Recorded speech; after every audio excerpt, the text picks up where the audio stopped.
I teach psychology for GOA, and I design curriculum for our middle school, but I'm a counselor first. And so when I think about feedback, I think about it as a really valuable social skill to learn, to help students learn how to engage, to figure out what to do with this feedback that I'm given. I tell my students all the time that feedback is just information.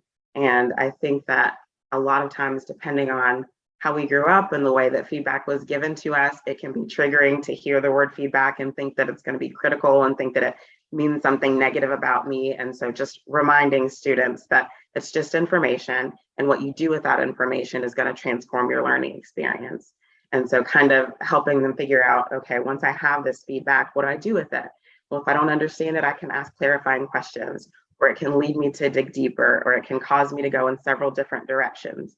And so just teaching them, okay, it is a neutral piece of information that you get to do something with. It's an opportunity for you to explore and dig deeper as a learner, kind of transforms the way that we start from that sometimes intimidating word.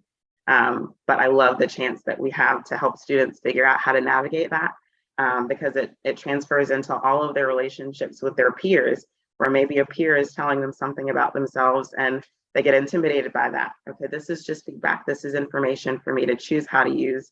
And I love that you said it's something that we receive from students as well. So how do we teach them how to give us feedback that's helpful for us and respectful, but going to be useful as well? So I think it's a really interesting and fascinating tool that I love teaching students about as a counselor, because it applies to so many different things. And when they get a hold of that, they can go so far as learners.